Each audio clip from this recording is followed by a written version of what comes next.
Hey folks, welcome back to Honey Money SG. Now I know that a lot of you are actually stressed over these past few weeks or even months, right? Because we have been in a continuous bear market downtrend, or in fact some of you may have even experienced the market crash, be it whether in stock markets or crypto. So I do have an urgent message to share with you guys how to actually deal with this kind of market downturn. Now before you think that I am some stock market guru trying to sell you a course, no, I do not have any cost to sell you. In fact, I was also quite badly hit because of this market crash or correction. But in this video, I'm just going to share what am I doing. Now, whether you want to follow or not, that is your own decision, because I am not a financial advisor, nor is this actually financial advice. So whatever I'm doing is really for my own preference. So you should decide for yourself whether these actions are suitable for you or not. And I'll start off with the first thing, which is getting out of margin or getting out of leverage. Now, this is the most fundamental thing when you are in a market downturn, because right now we are in an inflationary pressure environment as well as interest rate rising environment. So whatever borrowings that you are having now may have an increased rate. So you must have noticed that even the most cheapest broker, interactive brokers, have increased their margin rate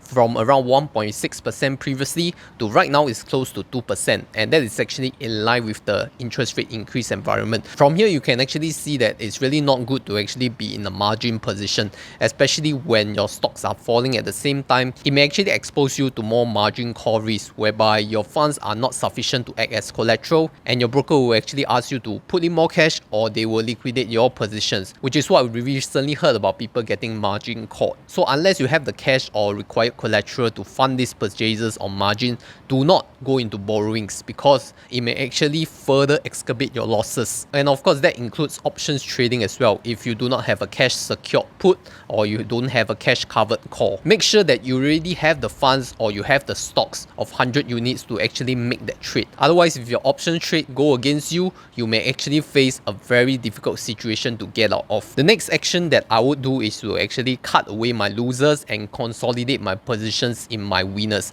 Now, for those of you who are doing index funds, this is not applicable to you. This is more for people who are having individual stocks. I did share in one of my previous interviews was that my investment strategy was actually to have a core and satellite position, whereby my core are my high conviction picks, and they are fundamentally good companies with good cash flow and fundamentally good businesses and recurring revenue, low debt and all that. And then I do have a satellite portfolio, which are more for the growth companies which are still not making a profit yet and may require more time to actually show their potential. And for a while, I have been slowly liquidating away my satellite positions in the growth stocks, because my conviction is not as high in this kind of satellite stocks which are non-profitable, and it's actually not a very good time to hold on to this kind of stocks during a market downturn, because they may not actually survive this kind of market crash. And why is that so? Is because fundamentally these companies are largely unprofitable, do not have a positive cash flow yet, and their earnings forecast or their guidance are actually not really good for the foreseeable future. And at the same time, they are expensive, right? If we compare the PE ratio, the price to earnings ratio, compared to the mega tech firms which are hovering around 20 to 25 PE ratio, these growth tech companies in my satellite portfolio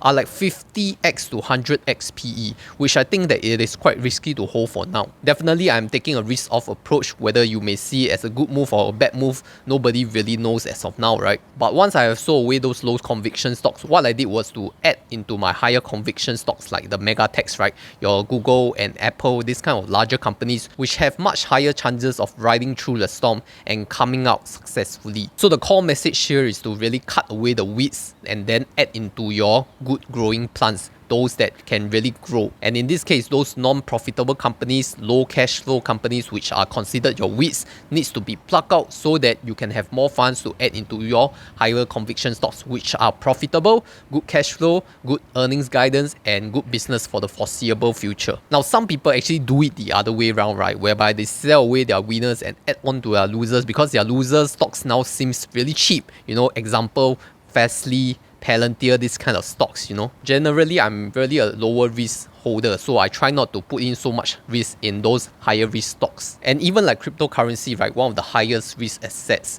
Last week, we've seen a really disaster against the Luna and UST community. Luna almost liquidating to zero right now. It used to be like $100 over more than a week back. And in tough times like this, your blue chip cryptocurrency like Bitcoin and Ethereum is still holding much of their value, even though they have fallen so much from their highs. So do you see the trend now? The big and successful companies and businesses, or even crypto, will continue to move through this storm, whereas those alternate coins, smaller, non-profitable companies may get destroyed from this market disaster. Lastly, what am I doing with my dollar cost average strategy is remaining unchanged. So let me share my dollar cost average strategy, right? For cash, I am deploying $400 worth of USD each month to add into my Google position via Syfe Trade, because Syfe Trade offers you 2 free trades per month, right? So I'm going to do $200 per 2 weeks. And the reason I stock pick Google is because I really believe in Google in the long term, and it's a high conviction stock for me. I don't recommend you to do the same, but if you want to average in, you can do it in an index funds like SPY for the S&P 500 or QQQ for the Nasdaq 100. And then for my CPF portfolios, namely I have Endowus, I'm still doing that every month, $1,000 into the Lion Global Infinity US 500. That is what is tracking the S&P 500 ETF. For MoneyOwl, I'm doing a $1,000 monthly into their CPF portfolio. That is the Global Stock Index Fund, which tracks the developed markets index. And then for my SRS, where I'm contributing $1,275 per month, I'm still buying S27 via Poem's Cash Plus, because it's still the cheapest broker to invest in the S&P 500 on SRS. So all these brokerages and robo-advisors referral codes can be found in my description below if you want the referral link to sign up. They do have sign up gifts, so do check out on that. Once again, this is really what I'm doing in this market downturn, market correction, or market crash, whatever you call it. I'm not advocating for you to do the same, because it may either age like fine wine or age like milk. I don't know, because nobody can really predict the market. But at least this is what I'm doing right now. I'm sure some of you may agree with it, while the others may disagree and calling me a donkey right now. But time will tell, right, who is really right and who is really wrong. Nobody is really a genius in the market. Now, one more thing I forgot to mention is that money can always earn back again, no matter how much losses you have suffered. As long as you have a stable job, you have an active income, you can always earn back.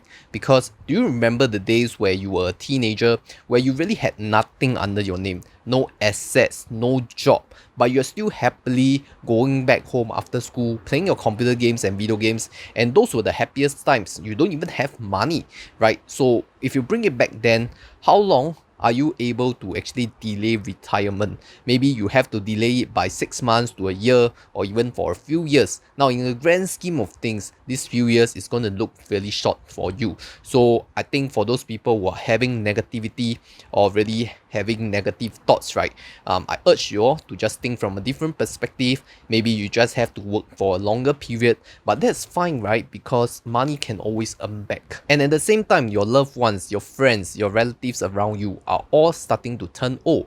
I urge you all to spend some time with them instead of mellowing in this kind of negativity. Also, if you have followed my early retirement strategy, which is to actually build your CPF as your base first by topping up your CPF special account, MediSave account before you touch on all the investment stuff, then I think you should be in pretty good shape, right? Because most of your funds are in the CPF anyway. Yeah, so that's my personal message to all of you, whether you all are in a negative state or you all are in a very, very bad shape. Just go and take a walk in the park, go and talk to your friends and have a support group, or even in my Honey Money Telegram group, right? You can go and talk to people over there who may share the same situation as you. So that's it. So if you want to learn more about my dollar cost average strategy, I actually detailed out quite well in this previous video over here and show you what are my thoughts behind each strategy. With that, thank you for watching. My name is Christopher. This is Honey Money SG, steering young adults to financial independence.